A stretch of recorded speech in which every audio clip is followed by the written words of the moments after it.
آپ یہ فیصلہ کرنا چاہتے ہیں کہ ایک حکومت آ جائے جو 2 سال سے بھی زیادہ نہیں ٹکے گی. نواز شریف گورنمنٹ میں آ بھی گیا تب بھی پاکستان کے لیے ڈیزاسٹر ہی ہے. اگر آپ یہ سوچتے ہیں کہ جی عمران خان کو مائنس کرنے سے پاکستان کی سچویشن بہتر ہو جائیں گی تو ایک سٹوپڈ نیریٹو ہے. السلام علیکم خواتین و حضرات، بخاری پرسپیکٹو میں آپ سب لوگوں کو خوش آمدید. الیکشن سے پہلے میں نے سوچا کہ کیوں نہ ایک مختصر سا ویڈیو بنایا جائے جس میں ہم ایک قسم کی پروفیسی کریں گے آنے والے فیوچر کی.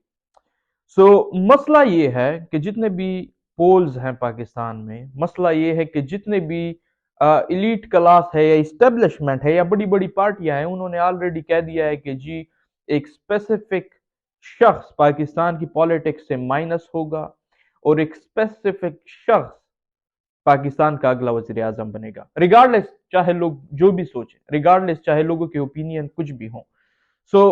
میں نے سوچا کہ let's just say for the sake of argument کہ جی نواز شریف جو ہے نا حکومت میں آ گئے، ان کی ایک گورنمنٹ بن گئی اور پالیٹکس کو ایک شخص سے مائنس کر دیا، ایک شخص کو پالیٹکس سے مائنس کر دیا، عمران خان کو.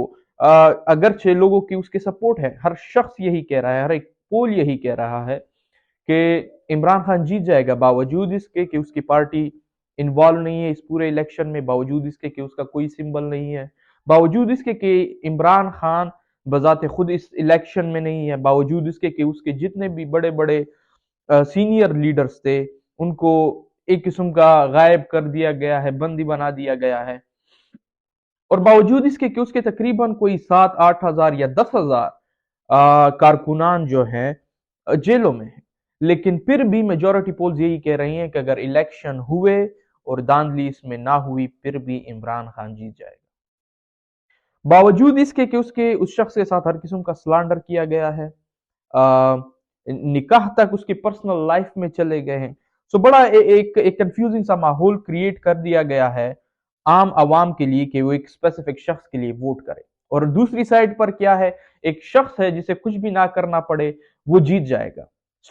افواہیں تو یہ آ رہی ہیں. Let's just say for the sake of argument کہ نواز شریف صاحب اپنی حکومت بنا لیتے. کیا نواز شریف صاحب اگر اپنی حکومت بنا لیتے ہیں تو کیا وہ پاکستان کو چلا پائیں گے؟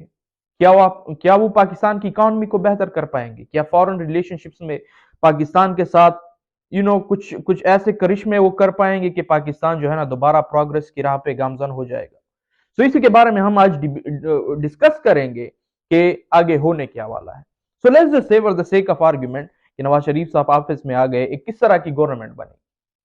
the argument will be کہ جی یہ کوئی لیٹڈ گورنمنٹ ہوگی، کوئی میجورٹی گورنمنٹ نہیں ہوگی، بہت ساری چھوٹی چھوٹی پارٹیوں کو اکٹھا کر کے ایک پارٹی بنائی جائے گی جس کے پاس کوئی مینڈیٹ نہیں ہوگا.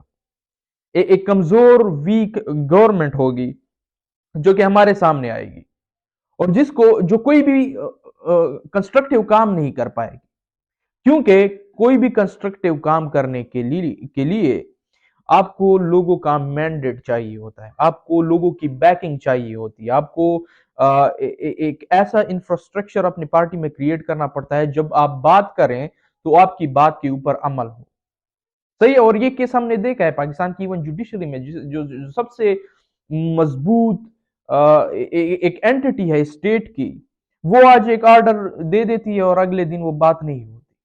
وہ خود اپنے اندر سٹرگل کر رہے کیونکہ انفراسٹرکچر ڈیولپ نہیں ہے، کیونکہ ان کی بات کو سیریس نہیں لیا جاتا. کیا ایسی پارٹی کی بات کو سیریس لیا جائے گا جس کے پاس اپنا کوئی مینڈیٹ نہیں ہے، جس کے پاس اپنا کوئی سٹرونگ ہولڈ نہیں ہے؟ اور جس طرح کہ عمران خان نے بھی پچھلی گورنمنٹ میں کہا کہ جی دن دہاڑے ہم، کیونکہ انہوں نے بھی اپنی ایک کوئی لیٹڈ گورنمنٹ بنائی تھی، وہ لمبی چوڑی کہانی ہے کہ وہ کس طرح سے بنی تھی، لیکن خیر یہ سائیکل ریپیٹ ہوتا ہے. اور اس دفعہ عمران خان نے کہا پچھلی مرتبہ کہ جی ہر دوسرے دن کوئی بندہ آ جاتا کہ جی میرے لیے یہ کام کر دو، اور پھر وہ ہمیں تھریٹن کرنا سٹارٹ کر دیتا، ہم پہ ہمارے اوپر دباؤ ڈالنا، ہم کوئی بھی کام نہیں کر پاتے. اور یہی سیم مسئلہ نواز شریف کی یہ کوئی لیٹڈ گورنمنٹ پرفارم کریں گے. اور پچھلی گورنمنٹ جو ان کی کوئی لیٹڈ گورنمنٹ تھی پی ڈی ایم والی، انہوں نے نہ صرف پاکستان کے حالات کو پاکستان کو اس کرٹیکل سچویشن میں ڈال دیا کہ پاکستان ہو سکتا ہے اگلے 10 سال تک ان کی بے وقوف حرکتوں کی وجہ سے खुद को बिल्डअप ना कर पाए। सो वो भी एक मसला है कि एक मरतबा एक कोलिएटेड गवर्नमेंट ऑलरेडी उनकी फेल हो चुकी है, ये लोग दोबारा अपनी एक कोलिएटेड गवर्नमेंट बनाना चाहते हैं जो कि destined for the failure. Economy के ऊपर इनके क्या असरात होंगे, क्योंकि हमने वैसे भी कोई आर्गुमेंट क्रिएट कर लिए कि जी नवाज शरीफ आ जाएंगे तो इकॉनमी बेहतर हो जाएगी, तमाम तर बिजनेस क्लास के साथ उनकी अपनी एक रिलेशनशिप है। सो आर्गुमेंट मैं यहाँ पर ये क्रिएट करना चाहूंगा कि इकॉनमी में वो कुछ भी परफॉर्म नहीं कर पाएंगे। अगेन इन्हें इस वजह से लाया जा रहा है क्योंकि आईएमएफ की टर्म्स और कंडीशन नवाज शरीफ बहुत जल्दी एक्सेप्ट कर लेते हैं। उनके जो फाइनेंस मिनिस्टर हैं इसहाक डार, जिसने मईशत का बेड़ा गर्क कर दिया था पिछले ही साल, वो दोबारा पावर में आएंगे, आईएमएफ की पॉलिसियां एक्सेप्ट करेंगे। और इसके साथ होगा क्या कि जो पाकिस्तान ऑलरेडी डेट में है, ऑलरेडी कर्जों के नीचे दबा हुआ है, जो कि ऑलरेडी अपने अपने अपने जीडीपी का एक बहुत बड़ा पोर्शन लोन में देता रहता है आईएमएफ को।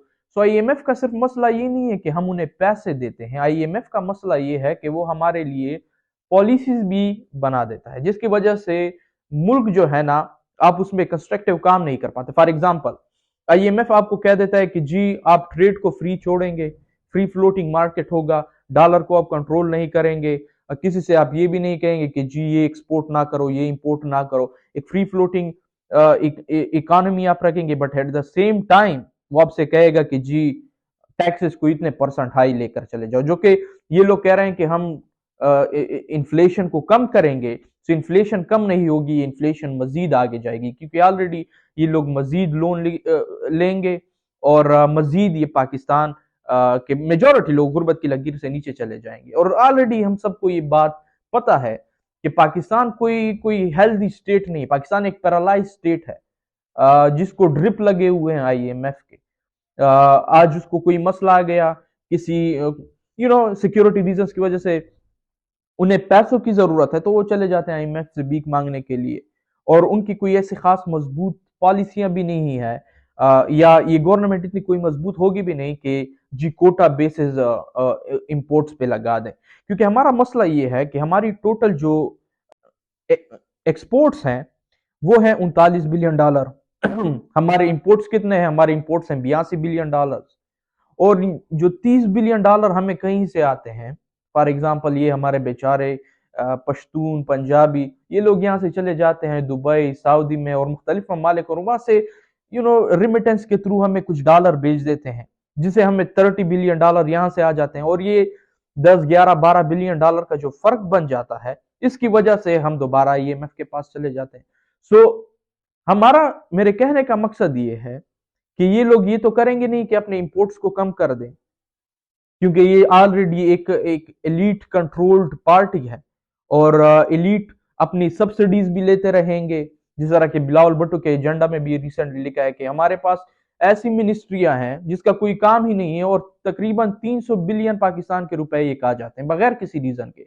सो मिनिस्ट्रियां भी इन्होंने चलानी होगी, एलिट के साथ इन्होंने अपने ताल्लुक भी बरकरार रखने पड़ेंगे, इन्हें सब्सिडीज भी हम देते रहेंगे, और ऑलरेडी बाय लोग भी डिमांड करेंगे कि जी हमें भी जरा यहाँ पर कुछ कैश पास करा दें। सो ये एक इनके लिए इकोनॉमिक सिनेरियो बन जाएगी, जिसकी वजह से ये गवर्नमेंट पाकिस्तान के हालात को इंप्रूव नहीं कर पाएगी, बल्कि हमारे हालात मजीद खराब हो जाएंगे। सो इकोनॉमिकली भी ये फेल, गवर्नमेंट की स्ट्रेंथ से भी ये fail. So let's just talk about कि जी पाकिस्तान की फॉरेन पॉलिसी फिर क्या होगी, क्योंकि नवाज शरीफ के ऊपर जो सबसे बड़ा बेट लगाया जा रहा है वो उसकी फॉरेन पॉलिसी की वजह से लगाया जा रहा है, क्योंकि नवाज शरीफ दोस्त है जी मोदी साहब का। जी नवाज शरीफ आएंगे, मोदी साहब से हाथ मिलाएंगे, पाकिस्तान और इंडिया के हालात बेहतर हो जाएंगे, हम ट्रेड करना स्टार्ट कर लेंगे।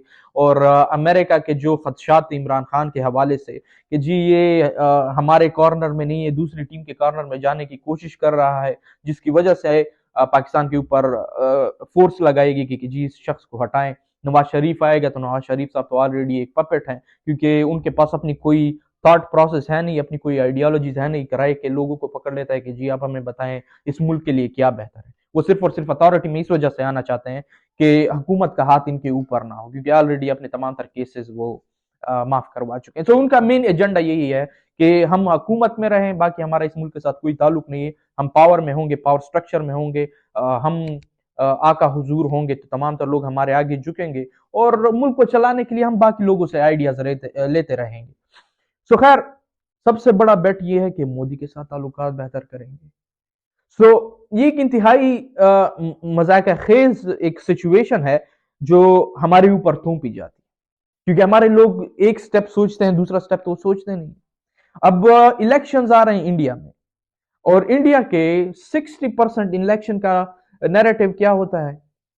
एंटी पाकिस्तान रेटरिक, जी पाकिस्तान, ये पाकिस्तान वो, और खासकर बीजेपी तो इसमें चैंपियंस है। सो अब वो दोबारा से सेम टैक्टिक्स खेलेंगे। जाहिरी बात है, पाकिस्तान को अगर उन्होंने सॉफ्ट हैंड दिखा दिया तो बीजेपी का सारा नैरेटिव खराब हो जाएगा। सो ये तो कोई चांसेस नहीं बनते। दूसरा, कश्मीर के ऊपर ऑलरेडी मसले इन्होंने क्रिएट कर लिए हैं। तीसरा, इंडिया और चाइना के ताल्लुकात आपस में खराब है, सही है। और अगर पाकिस्तान के साथ इंडिया अपने ताल्लुकात बेहतर करना चाहता है तो इंडिया डिमांड करेगा कि पहले तो आप तमाम तर दहशतगर्द हमें अपने वापस दे जिन्होंने इंडिया में बड़े बड़े मसले क्रिएट किए हुए हैं। दूसरी, हमारे ताल्लुकात चाइना के साथ खराब है और चाइना के साथ पाकिस्तान की मजबूत रिलेशनशिप है, सो एक कॉन्फ्लिक्ट वहां पर भी क्रिएट किया जाएगा। सो ये तासुर दे देना कि जी हम क्या है, हम मोदी के साथ ताल्लुकात बेहतर करेंगे तो पाकिस्तान की इकोनॉमिक सिचुएशन बेहतर हो जाएगी, इट्स अ स्टूपिड आर्ग्यूमेंट, क्योंकि अमेरिका मजीद आपके ऊपर डॉलर्स खर्च नहीं करने वाला। इंडिया के साथ आप किस चीज का ट्रेड करेंगे? आलू टमाटर का। अफगानिस्तान के साथ इन लोगों के अफगानिस्तान इनके साथ बात नहीं करना चाहता, खासकर अफगान तालिबान इनके साथ बात नहीं करना चाहता। सो सिक्योरिटी थ्रेट्स अलग से आएंगे। सो फॉरेन पॉलिसी के थ्रू भी, इस लेंस के थ्रू भी, और इवन एक पपेट प्राइम मिनिस्टर, कौन सा मुल्क होगा जो इनके साथ डील करना चाहेगा? कौन सा ऐसा मुल्क होगा जो इन्हें कहेगा कि जी ये बड़ा स्ट्रांग प्राइम मिनिस्टर है, ये जो बात करता है ना हम इसकी बात के साथ एग्री करते नहीं। वो दूसरी पार्टी के पास जाएंगे, भाई लोगों के पास जाएंगे, उनसे कहेंगे कि जी हमारा ये मसला है। सो एक किस्म का पैरालाइज स्टेट है, उसके ऊपर एक पैरालाइज्ड हुक्मरान भी आ जाएगा तो स्टेट की आजादी तो मुकम्मल तौर पर खत्म हो गई। सो पार्टी, एक कमजोर पार्टी हुकूमत में आएगी, फेल। उसके बाद इकोनॉमिकली फेल सिचुएशंस है उनके लिए, फॉरेन पॉलिसी में ऑलरेडी फेल सिचुएशन है, और ये एक्सपेक्ट करना मोदी से कि जी वो पाकिस्तान के खिलाफ एंटी पाकिस्तान नैरेटिव नहीं चलाएगा, ये एक्सट्रीमली एक स्टूपिड सिचुएशन है। सो हम इस सिचुएशन पे आ गए कि अगर कोई नवाज शरीफ गवर्नमेंट में आ भी गया तब भी पाकिस्तान के लिए डिजास्टर ही है। अगर आप ये सोचते हैं कि जी इमरान खान को माइनस करने से पाकिस्तान की सिचुएशन बेहतर हो जाएंगी, तो एक स्टूपिड नैरेटिव है। और अगर आप ये सोचते हैं कि नवाज शरीफ को लाकर एक पपेट किस्म के हुक्मरान को लाकर एक कोयलेटरी गवर्नमेंट बनाकर हम पाकिस्तान को इस मईशत के बहरान से बाहर निकाल लेंगे, तो ये भी एक नाकाम स्ट्रेटेजी है। सो होगा क्या? जो आप इंटरनेशनली क्लेम कर रहे हैं कि जी पाकिस्तान एक डेमोक्रेसी है, आप अपनी क्रेडिबिलिटी लूज कर जाएंगे, क्योंकि ऑलरेडी इंटरनेशनल जो जो जो करस्पॉन्डेंट्स यहाँ पर आ रहे हैं, ऑलरेडी यहाँ पर जो मीडिया के लोग आ रहे हैं, वो सेम बात रिपोर्ट कर रहे हैं कि जी ऊपर से प्रेशर है, एक पॉपुलर लीडर को मार्जिनलाइज करने की कोशिश की जा रही है, उसकी पार्टी को मार्जिनलाइज करने की कोशिश की जा रही है, एक पॉपुलर लीडर को माइनस करने की कोशिश की जा रही है, और तमाम तर लोग मीडिया में, सोशल मीडिया में यही बात कह रहे हैं कि लोग चाहे जो भी कर लें, 1000 मरतबा वोट डाल लें, होना वही है जो मंजूर बाई लोग हैं। सो एक मसला ये भी है कि आप डेमोक्रेटिकली अपनी क्रेडिबिलिटी को लॉस कर जाएंगे। सो है क्या, अब हम करना क्या चाहते हैं एज अ नेशन? हम फैसला क्या करना चाहते हैं? सही है, आप ये फैसला करना चाहते हैं कि एक हुकूमत आ जाए जो 2 साल से भी ज्यादा नहीं टिकेगी। बिलियंस ऑफ पाकिस्तानी रुपीस का हम यहां पर नुकसान कर रहे हैं, इकोनॉमिक स्टेबिलिटी यहां पर नहीं है, इवन पॉलिटिकल स्टेबिलिटी यहां पर नहीं है, और एक डेमोक्रेसी को आप कमजोर कर रहे हैं मजीद, जो कि रिलेशनशिप हमारे फॉरेन अलायंसेस के साथ बेहतर नहीं होंगे। सो हम जा किस तरफ हैं? या तो ये गवर्नमेंट को अगर सक्सेसफुल होना है तो मुकम्मल तौर पर सक्सेसफुल हो, تاکہ ایٹ لیسٹ ڈیموکریسی تو بحال ہو، لیکن جس طریقے سے آپ انہیں لا رہے ہیں ڈیموکریسی کو یہ مزید کمزور کر رہا ہے۔ سو اب میں یہ کہنا چاہتا ہوں کہ اگرچہ آپ بلیو کرتے ہیں یا نہیں کرتے، آپ عمران خان کے سپورٹر ہیں، آپ نواز شریف کے سپورٹر ہیں، آپ جس کسی کے بھی سپورٹر ہیں، کل آپ نے لازمی ووٹ کاسٹ کرنے کے لیے چلے جانا ہے، اور ووٹ آپ اسی شخص کو کاسٹ کریں جو آپ کے مطابق ایک بہتر پوائنٹ آف ویو رکھتا ہے۔ تو اس سے ہوگا کیا کہ ایک کلیئر میسج جائے گا پوری دنیا میں کہ جی عوام کا یہ نیریٹو ہے، اور جب تک آپ عوام کو ڈیسائیڈ نہیں کرنے دیں گے کہ عوام جو چاہتی ہے وہ لایا جائے، تو ملک تو چلتا اس عوام سے ہے۔ اگر عوام آپ کے خلاف ہے، اگر یہ پوری جنریشنز آپ کے خلاف ہو گئی، تو پاکستان کے لیے ایک الٹیمیٹ تھریٹ بن جائے گا۔ سو اس ووٹ کو اپنا فرض سمجھ کر کاسٹ کریں، اور انتہائی امپورٹنٹ الیکشن ہے پاکستان کے پچھلے 75 سالوں میں سے، اگر میں سمجھوں ایک انتہائی امپورٹنٹ الیکشن ہونے جا رہا ہے۔ اپنا ووٹ کاسٹ کریں، نتائج چاہے پھر جو بھی ہو بعد میں دیکھ لیں گے۔ پہلا سٹیپ یہ ہے کہ آپ ووٹ کاسٹ کریں، اور اسی شخص کے لیے کاسٹ کریں جس میں آپ بلیو رکھتے ہیں۔ Thank you.